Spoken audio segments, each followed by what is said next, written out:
নফল রোজা রাখবো বেশি বেশি করে, নফল রোজা রাইখা বেশি বেশি করে আল্লাহর শুকরিয়া আদায় করব, কারণ রবের শুকরিয়ার দ্বারা বান্দার জান্নাত খুব নিকটে চলে আসে। সুবহানাল্লাহ। যত বেশি শুকরিয়া আদায় করে বান্দা, আল্লাহ রাব্বুল আলামিন তার জান্নাতটা তত কাছে দিয়ে দেন। কারণ শুকরিয়ার যে শব্দটা আছে আলহামদুলিল্লাহ, বলেন শুকরিয়ার সহজ শব্দ কি? বলেন না কি? আলহামদুলিল্লাহ। আপনি দোয়ার মধ্যে বলবেন আলহামদুলিল্লাহ, রব আপনি যে দয়া করে আমাকে এই রজব পর্যন্ত হায়াত দিয়েছেন, কি করে আমি আদায় করব? এই জন্য বেশি বেশি করে পড়া সুবহানাল্লাহ। বলেন কি পড়া? সুবহানাল্লাহ, আলহামদুলিল্লাহ, আল্লাহু আকবার, লা ইলাহা ইল্লাল্লাহ। এই তাসবিহগুলি বেশি বেশি করে পাঠ করা। যদি করেন আলহামদুলিল্লাহ তো এমন শব্দ, কেউ যদি খুশি হয়ে বইলা ফেলায়, আল্লাহ রাব্বুল আলামিন তো তার জন্য 8টা জান্নাতের দরওয়াজাই খুলে দেন। সুবহানাল্লাহ। হযরত আবু হুরায়রা কয়, ইয়া রাসূলুল্লাহ, এটা বুঝলাম না যে আপনি বললেন যে জান্নাতের দরওয়াজা 8টা, আর আলহামদুলিল্লাহর ভিতরে 8টা অক্ষর আল্লাহ কেন দিছেন? নবীজি কই, বুঝছো না? কেউ যদি আল্লাহর প্রতি খুশি হইয়া দিল থেকে শব্দটা বলে, আল্লাহ তো ওই বান্দার জন্য 8টা জান্নাতের দরওয়াজা খুলে দেয়। আরবি মাস রজব মাস শুরু হয়ে গেছে। রজব মাস আসলে রমজানের ঘ্রাণ আসে। মূলত আমরা আরবি চাঁদের হিসাব রাখি না বিদায় জানি না, অথচ একজন মুসলমানের জন্য এই রজব মাস প্রত্যেকটা আরবি মাসের সাথেই কিন্তু ইবাদতের সম্পর্ক আছে। আপনি যে নামাজ আদায় করেন, নামাজের ওয়াক্তগুলিও তো হিসাব মিলানো, চাঁদের সাথে সম্পর্ক রাখে। আমাদের অবস্থাটা এরকম হয়েছে, আমরা ইংলিশের উপরে নির্ভর করতে করতে 2-4 জন মুরব্বী ছাড়া বাংলাটাও বলতে পারে না। আগে ছোটোবেলা দেখতাম মুরব্বীরা বাংলা হিসাবটা খুব ভালো জানতো, কারণ বাংলা হিসাবের সাথে ফসলের একটা সম্পর্ক থাকে, থাকে না? ফসলের একটা সম্পর্ক থাকে। বিজাতীয় সংস্কার ঢুকতে ঢুকতে এমন হয়েছে, তাদের সংস্কৃতি আমাদের ভিতরে এমনভাবে প্রবেশ করছে, বাংলা তো বলছি, আরবি তো আরও আগেই ভুলে গেছি। অথচ দরকার ছিল যে আরবি চাঁদের হিসাবগুলি গয়না গয়না রাখা, কখন কোন চাঁদ উঠতেছে, কোনটা যাচ্ছে, কারণ সম্পর্ক তো ইবাদতের সাথে। আরবি মাসে যেমন এই মাসে রসুল একটা দোয়া শিখাইছেন, এই দোয়াটা যদি কোনো মানুষ করে, আল্লাহ রাব্বুল আলামিন তার হায়াত বাড়ায়া দেন। সুবহানাল্লাহ। আল্লাহর নবী শিখাইছেন, তুমি যখন রজব মাস পাইবা তো দোয়া করবা, আল্লাহুম্মা বারিক লানা ফি রজব ওয়া শাবান ওয়া বাল্লিগনা রমাদান। মানে কি যে আল্লাহ আপনি আমাকে রজব শাবানের বরকতটা দিয়েন, ফজিলতটা আমাকে নিতে দিয়েন, এবং রমজান পর্যন্ত আমার হায়াত দিয়েন। সুবহানাল্লাহ। তাহলে আপনি কিন্তু স্পষ্ট হায়াতের জন্য দোয়া করতেছেন। অন্যান্য সময় তো এই দোয়া করন যায় না যে আমার হায়াতে এত বছর বাড়ায়া দাও, অথচ রজব মাস আসলে এইটুকুন দোয়া করা এটা সুন্নত, নবীজি এই দোয়া করছেন। তার আরবি চাঁদের হিসাব না জানা থাকার কারণে আমি তো জানতেছি না। দোয়া এমন জিনিস, দোয়ার দ্বারা তো রব্বুল আলামিন হায়াত বৃদ্ধি করে দেন। কথা বলুন ঠিক কিনা? আল্লাহ তাআলা তো বাড়ায়া দেন। মারিয়াম আলাইহিস সালাম, উনি দেখতেছেন হযরত জাকারিয়া আলাইহিস সালাম, ইয়াহইয়া আলাইহিস সালাম বৃদ্ধ হয়ে গেছেন, তো দেখেন মারিয়াম বিনা মৌসুমে বসে বসে ফল খাইতেছে। মনে করেন এখন আঙ্গুরের সিজন নাই, উনি তো বাইতুল মুকাদ্দাসের ভিতরে বসা, ওনার পর্দার ভিতরে বসে বসে এই দামি দামি ফল খায়। তো জিজ্ঞেস করে এইগুলি কোত্থেকে আনছো? এ মা, তুমি আনছো কোত্থেকে? কারণ তিনি তো তাকে লালন পালন করার দায়িত্ব নিয়েছিলেন। অনেক লম্বা কথা, যদি ইতিহাস শোনাতে যাই, তাফসীরের ইতিহাস শুনতে গেলে তো কয়েকদিন সময় দরকার। এখন সংক্ষিপ্ত কথা হলো, ইনি বসে বসে পর্দার ভিতরে দামি দামি ফল খাচ্ছেন। সুবহানাল্লাহ। ফল খাইতেছে, জিগায় তুমি এগুলি কোত্থেকে আনছো? মারিয়াম কয়, আমাকে তো আল্লাহ রাব্বুল আলামিন দিয়েছেন। সুবহানাল্লাহ। এই কথা শুই না জাকারিয়া আলাইহিস সালাম চিন্তা করে, বিনা মৌসুমে ফল খায়, সিজন না, তারপরে এত দামি দামি ফল খাইতেছে, তাহলে আমি বুড়া হয়েছি, অসুবিধা কি? আমারও তো একটা সন্তান আল্লাহর কাছে চাইতামই পারি। সুবহানাল্লাহ। বয়স হয়ে গেছে 80-র উপরে, তাই মিম্বরের ভিতরে বয়ে বয়ে মানুষের সামনে কয় না, লোকজনের সামনে যদি এই দোয়া করি তো লোকজন হাসবে, হাসতো না? বুড়া মানুষ সামনে যদি একজনের রাস্তায় পায় এখন ভাই সাহেব দোয়া করেন একটা বিয়ানি করতাম পারি, তাহলে হাসতো না? তখন জাকারিয়া চিন্তা করে আমি যদি এই কথা কই তো লোকজন হাসবে, সবাইরে নিয়ে তো আর এই দোয়া আমি করতাম পারতাছি না। আল্লাহ রাব্বুল আলামিন বলেন যে একদম মেহরাবের ভিতরে বৈশান নীরবে নীরবে কো আল্লাহ আমার আড্ডি বুড়া হয়েছে, তুমি তো বুড়া হইছো না। সুবহানাল্লাহ। আমার চামড়া ডিল হয়েছে তো কি হয়েছে? তুমি যদি মারিয়ামকে বিনা মৌসুমে ফল খাওয়াইতারো তাইলে সন্তান হতো তুমি আমারে দিতে পারো। দোয়া করতেছেন, ইয়া জাকারিয়া ইন্না নুবাশশিরুকা বিগুলামিন ইসমুহু ইয়াহইয়া লাম নাজআল লাহু মিন ক্বাবলু সামিয়া। আল্লাহ রাব্বুল আলামিন কয়, আয় নবী আপনি পৃথিবীর মানুষগুলিরে জানায়া দেন জাকারিয়া যেমন নীরবে আমার কাছে বৈশা বৈশা চাইছিল, আল্লাহ তুমি যেমন বিনা মৌসুমে মারিয়ামকে ফল খাও, তাইলে আমি বুড়া হইছি, কি হইছে আমারও তো তুমি একটা সন্তান দিতে পারো। আল্লাহ রাব্বুল আলামিন বলেন আমি শুধু সন্তান দেই নাই, নামটা পর্যন্ত আমি রাইখা দিছি। সুবহানাল্লাহ।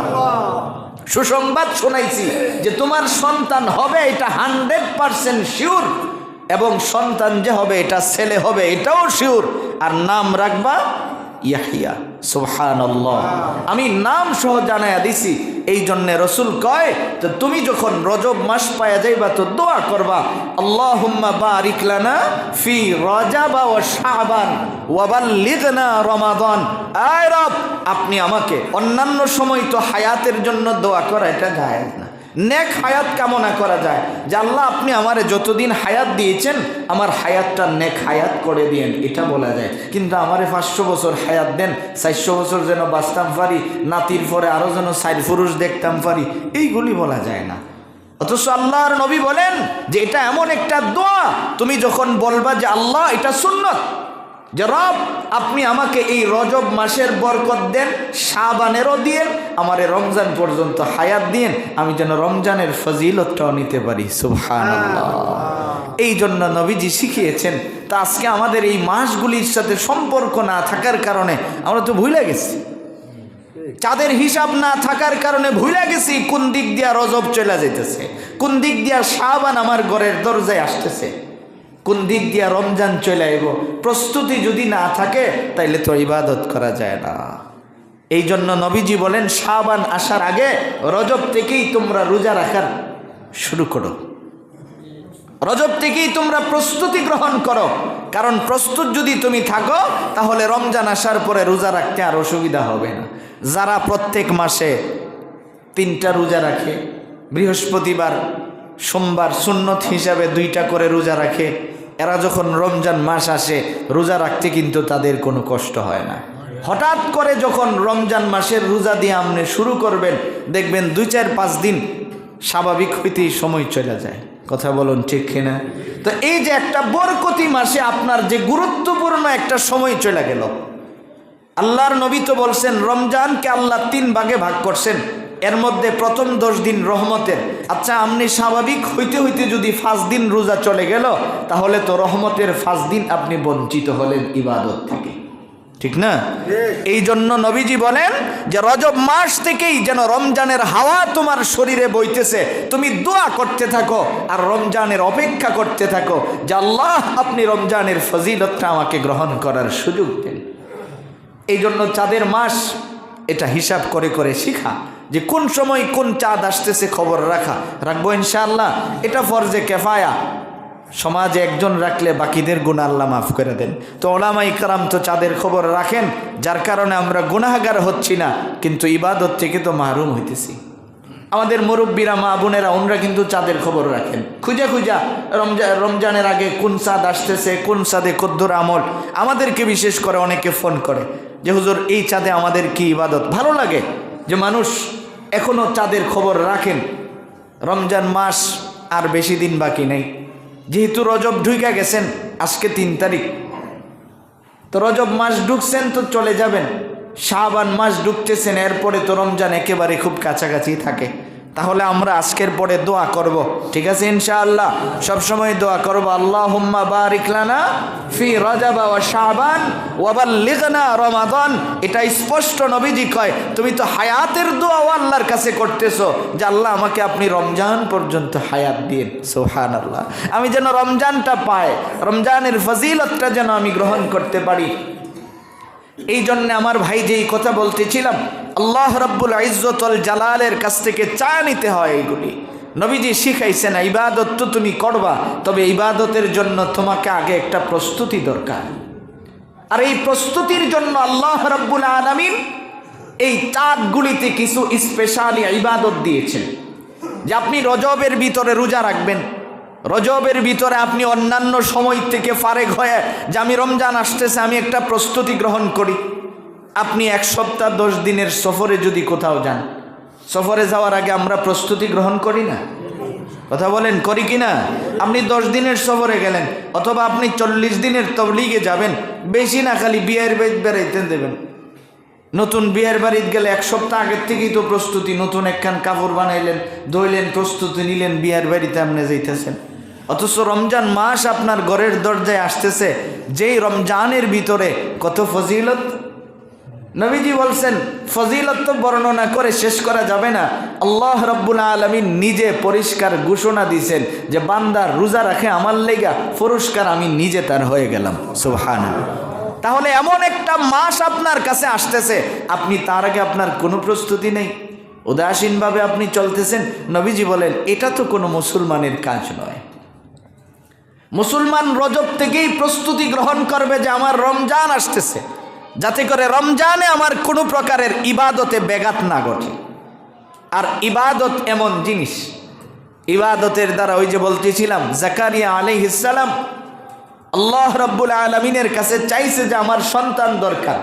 রব্বুল আলামিন কয়, শুধু সন্তান না, আমি সন্তান যে ছেলে দিব এটাও শিওর করলাম, নামটাও আমি রাইখা কোরআনে জানায়া দিলাম। সুবহানাল্লাহ। কিসের থেকে তার এই দোয়াটা করার সাহস জুগাইছে? ওই যে মারিয়াম বৈশা বৈশা ফল খাইতেছিল, বিনা মৌসুমে ফল খাইতেছিল, বিভিন্ন আইটেমের ফল গড়ে গিয়া দেখছে। আপনি মনে মনে ভাবতে পারেন, এটা তো বনি ইসরায়েলের কথা। আমাদের নবীজির নাতি হজরতে হুসাইন, ইনিও তো জমিনে বৈশা বৈশা জান্নাতের খাবার খাইছেন। সুবহানাল্লাহ, জান্নাতের ফল খাওয়াইছেন। নবীজি বৈশা রয়েছেন, হুসাইন কাছে গিয়া বলছে, ইয়া রাসূলুল্লাহ, আপনি তো মনে হয় বসে বসে ঘুমাইতেছেন। নবীজি কই, তুমি দেখছো আমি ঘুমাইতেছি? নবীজি এই 2টা নাতিকে খুব ভালোবাসতেন, হাসান এবং হুসাইন। তো কাছে গিয়া তাফসীরের কিতাবে আসতে এইভাবে বুকের উপরে বসছে, নানার এই পেটের মধ্যে বৈশা, মানে নানার দিকে মুখ কইরা এই দাড়িগুলির মধ্যে হাত দিতেছে আস্তে আস্তে। হযরতে আবু হুরায়রা বলেন যে আমি তো কাছাকাছি যায় দেখি যে রসুলের চেহারার রং পরিবর্তন হচ্ছে। হযরতে আবু হুরায়রা বলেন যে আমি এমন ব্যক্তি যে আমি নবীজির চেহারা দেখলে বুঝতাম কখন নবীজির কাছে ওহী নাজিল হয়। সুবহানাল্লাহ। কত কাছে থাকলে একটা মানুষ চেহারা দেখলেই বুঝতে পারে। একজন মানুষ কি পরিমাণে নবীজির কাছে থাকলে তিনি চেহারা দেখলেই বুঝতে পারে যে এখন নবীজির অবস্থানটা কি হয়েছে। হাদিসের মধ্যে তো আসছে, আবু হুরায়রা মসজিদ থেকে বাহিরে যাইতেন না রসুলকে রাইখা, না জানি নতুন কোনো নবীজির কাছে ওহী চলে আসেন কিনা, এটা আমার কাছ থেকে ছুইটা যায় কিনা। সাহাবাই কেরামের প্রতিযোগিতা ছিল এরকম। 3-4 দিন পর্যন্ত ক্ষুধার্ত থাকতেন, এরপরও মসজিদ ছেড়ে যাইতেন না যে রসুল যদি এখানে থাকেন, যদি কোনো ওহী চলে আসেন, আমি যদি এটার থেকে মাহরুম হয়। আর আমরা রমজান মাস সামনে আসতেছে, কত উদাসীন, কইতামই পারতেছি না কোন দিক দিয়ে কি যাইতেছে। এবার আবু হুরায়রা বলেন, আমি বুঝতেছি নবীজির চেহারার রং পরিবর্তন হইতেছে। আমি আস্তে আস্তে কাছে গিয়ে বললাম, ইয়া রাসূলুল্লাহ, আমি কি ওকে সরাইয়া দিব? নবীজি বলেন, এটা তো আমার নাতি, ওহী যদি আমার কাছে আসে আর এইটা তো আমার নাতি, সে তো এইটুকুন সহ্য করার যোগ্যতা আল্লাহ তাকে দিয়েছেন। সুবহানাল্লাহ। আবু হুরায়রা কয়, আমি আর দুসরা কোনো কথাই বললাম না, আমি পাশে গিয়ে বসে রয়েছি। কিছু সময় পরে আমি দেখতেছি নবীজির কানে কানে বলতেছেন, হুসাইন কি পরিমাণের তীক্ষ্ণ মেধার অধিকারী। আর সেই হাসান হুসাইনের নাম ব্যঙ্গ করে আমগর দেশে কিছু মানুষ হাতচন হচ্চন কয়। ওই যে মিছিল দেওয়ার সময় তো হাসান হুসাইন শুদ্ধ করে কইলে এটা মিলে না। অথচ এই নামগুলি কত গুরুত্বপূর্ণ নাম।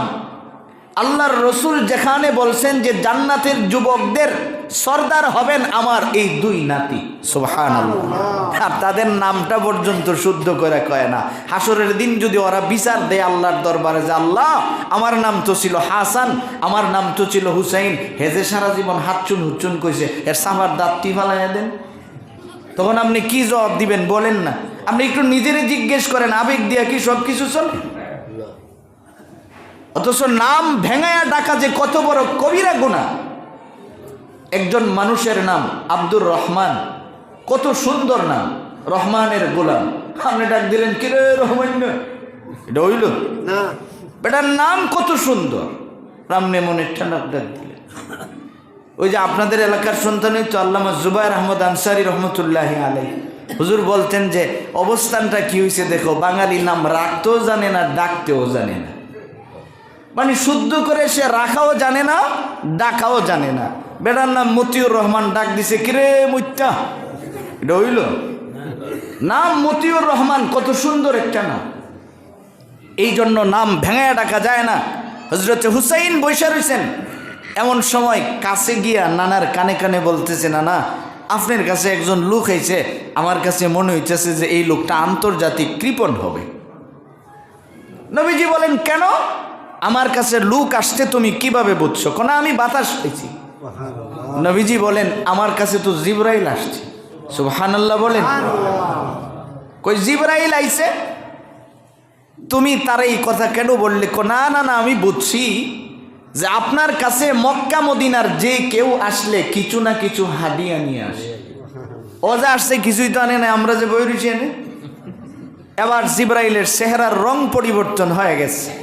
আল্লাহ রাব্বুল আলামিন কয় কি ব্যাপার?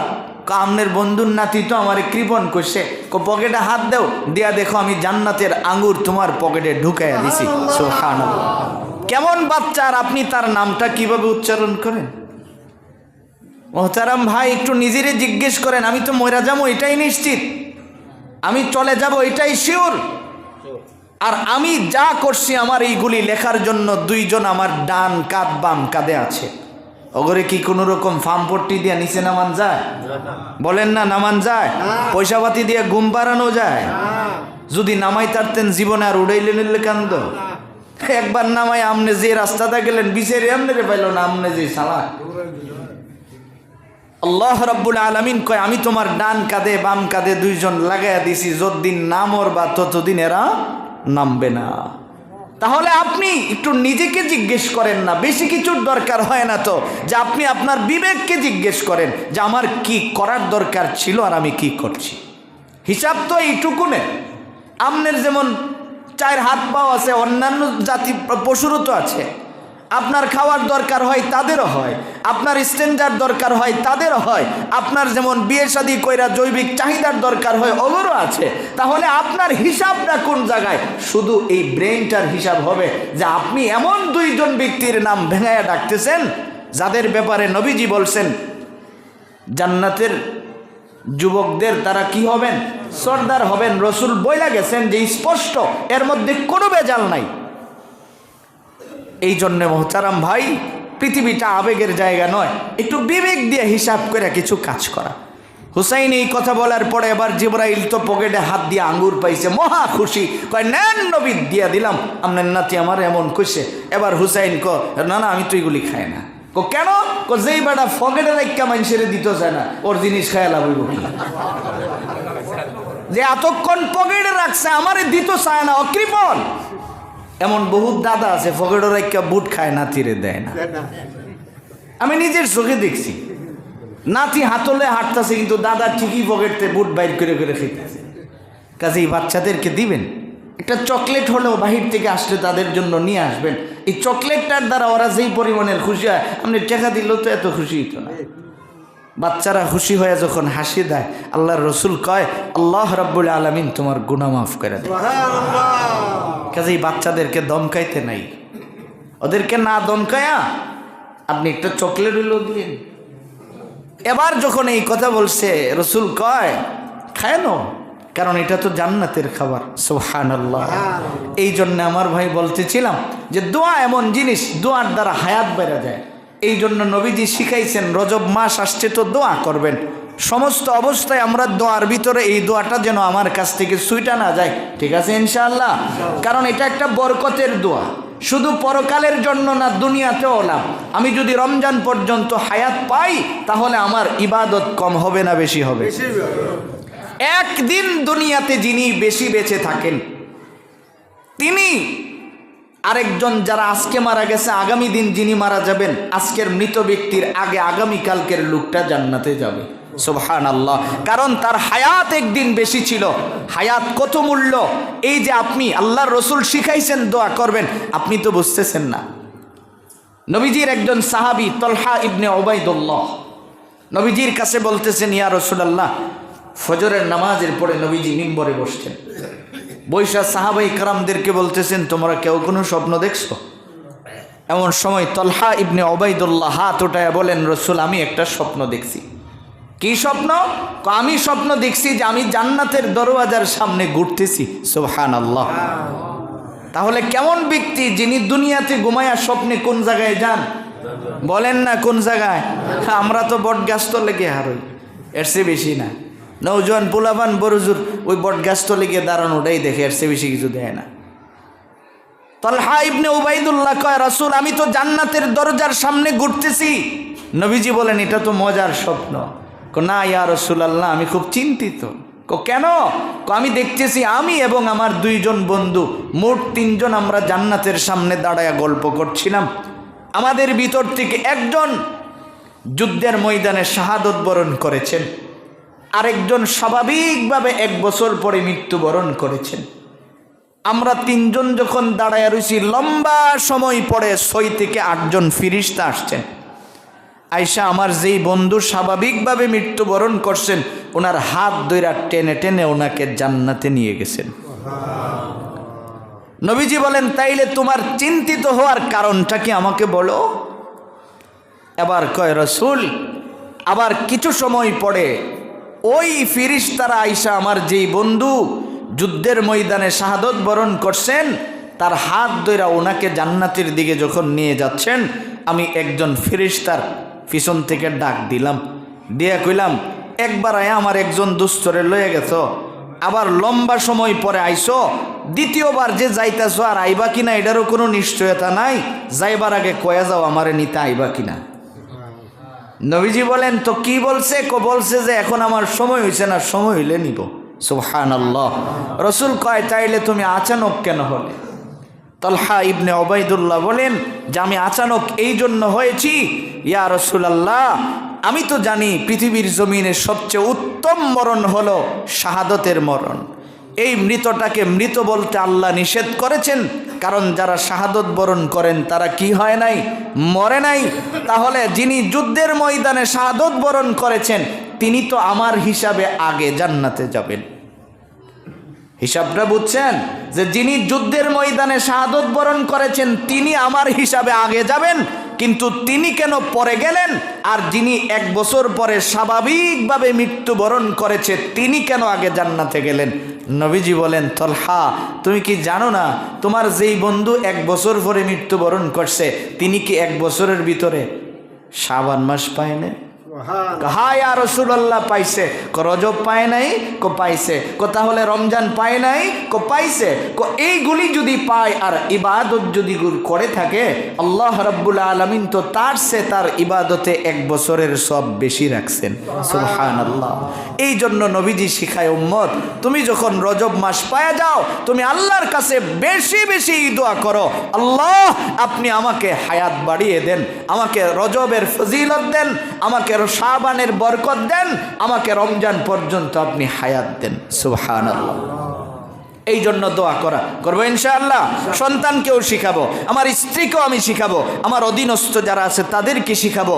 কেননা এই দোয়ার দ্বারা সকলের রিজিকে কি হয়? বরকত হয়, হায়াতে বরকত হয়। তো কে না চায় দুনিয়াতে কিছুদিন বাঁচতে? সবাই তো চাই আমি যেন আরো কিছুদিন বাঁচি। অসুস্থ হয়েছি, চিকিৎসা নাসিরনগরে হয় নাই, ব্রাহ্মণবাড়িয়া নিয়ে গেছেন, ওখানে হয় নাই, ঢাকায় নিছেন, ওখানে হয় নাই, বিদেশেও পাঠান, এরপরে না হইলে আইসিইউতেও ঢুকান। কেন? যে কিছু সময় সে বেঁচে থাকুক। কথা বলুন ঠিক কিনা? তা আপনি তো কিছু সময় বাঁচতে চান, আর নবীজি শিখাইছেন তুমি দোয়া করবা, এর বদলতে আল্লাহ কমসে কম 3 মাস তোমার হায়াত বাড়াইয়া দিব। সুবহানাল্লাহ। এই জন্য দোয়াটা দরকারি কিনা? সবাই বলেন দরকার কিনা? দরকারি দোয়া।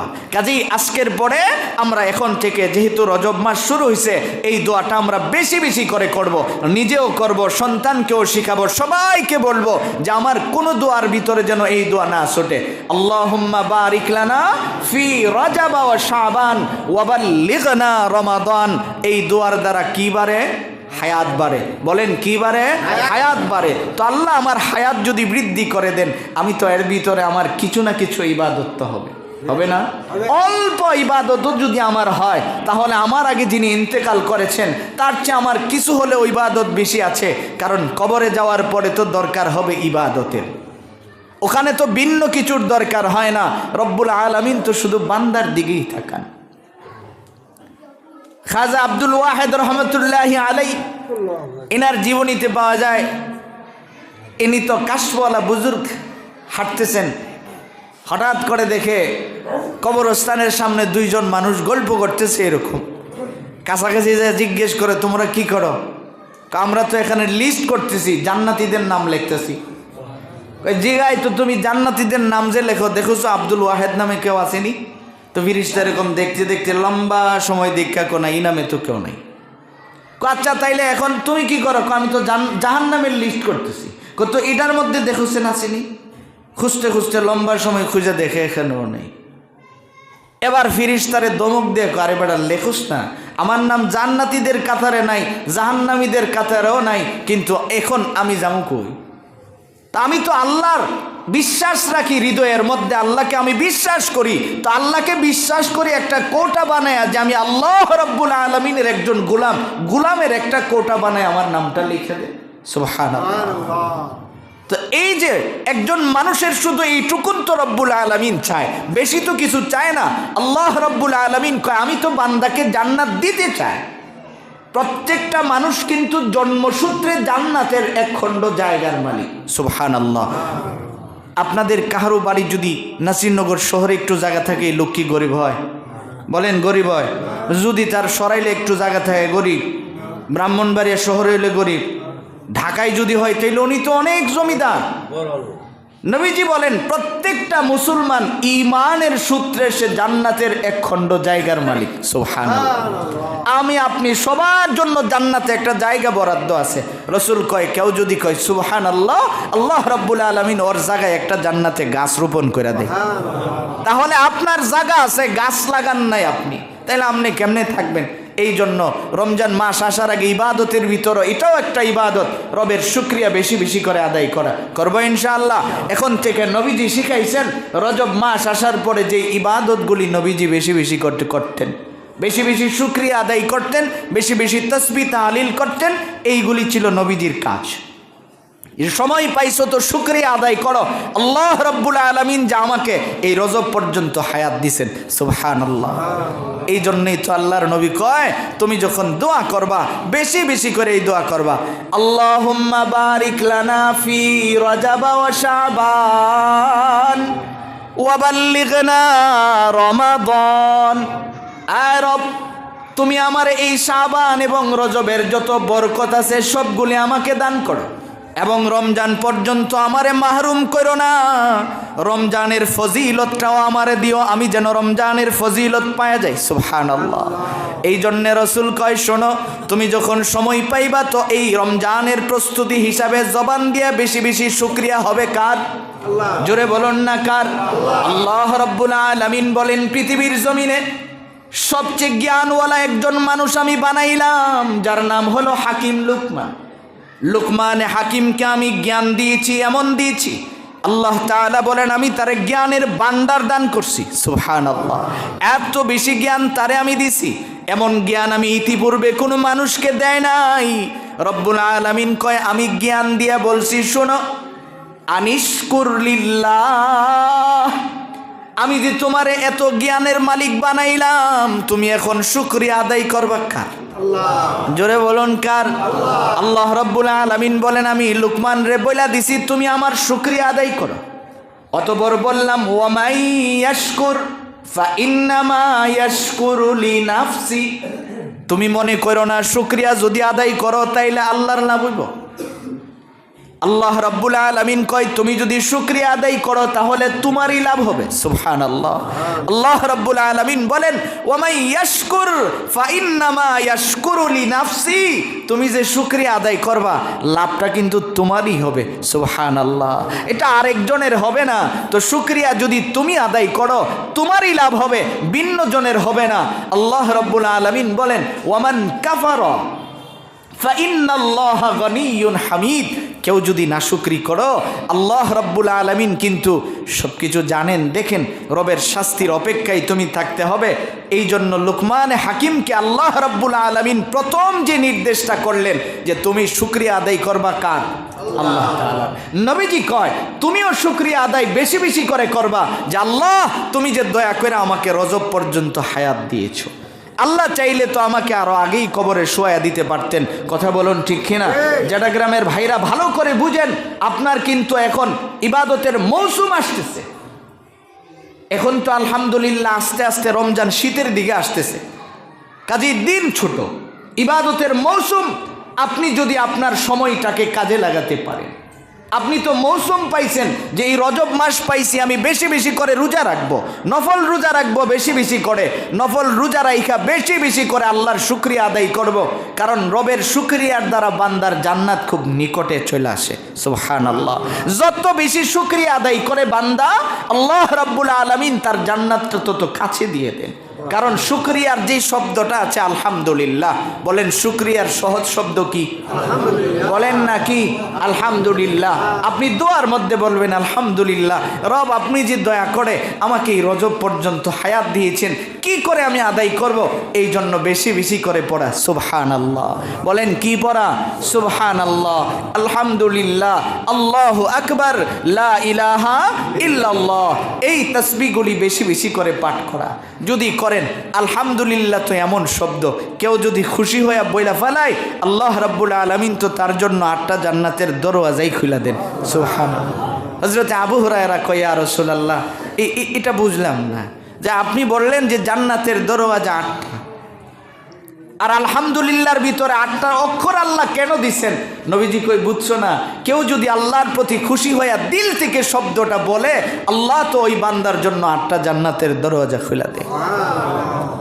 কাজী মোহতারাম ভাই, আপনাদের কাছে আমার আবেদন থাকবে আজকে এটাই, যে আমরা রজব মাসের প্রথম জুমা পেয়েছি, আমরা এই রজব মাসটাকে গনিমত মনে করে কাজে লাগাই, যেন রমজানে আমরা ইবাদত করে কাটাতে পারি। আগের থেকে একটা প্রস্তুতি গ্রহণ করি, ঠিক আছে ইনশাআল্লাহ। গাড়ি দেখবেন 150 গতিতে চালাতে চালাতে যখন ডাউনে নিয়ে ছাইরা দেয়, তখন কিন্তু অটোমেটিক আরও এরকম 50-100 কিলো যদি রাস্তা থাকে, স্লোলি যেতে থাকে, তখন আর স্টার্টিংয়ে ধরে রাখতে হয় না, আস্তে আস্তে চলে যায়। এই জন্য রসুল কয়, তুমি যদি রজব এবং শাবান 2 মাস দোয়া কইরা ইবাদত করে করে ধাক্কা দিয়ে রমজান পর্যন্ত ছেড়া দাও, আল্লাহ রাব্বুল আলামিন এই স্পিডের ভিতরেই তোমাকে রমজানের ইবাদতের ফজিলত দান করবে। আর হঠাৎ করে যদি রমজানের কাছে গিয়ে রেডি হয়ে যাও, তখন দেখবা তোমার রোজা রাখতে ভালো লাগবে না, ইবাদতে মনোযোগ আসতেই 10 দিন রহমতের বিদায় হয়ে যাবে। আল্লাহ রাব্বুল আলামিন যেন আমাদের সকলকে রমজানের ইবাদত থেকে মাহরুম না করেন, পাশাপাশি রজব শাবানের যত ফজিলত আছে সবগুলি যেন আল্লাহ আমাদেরকে দান করেন। সকলে বলে আমিন। সুবহানাল্লাহি ওয়া বিহামদিহি, সুবহানাকা আল্লাহুম্মা ওয়া বিহামদিকা আশহাদু আল্লা ইলাহা ইল্লা আনতা আস্তাগফিরুকা ওয়া আতুবু ইলাইক।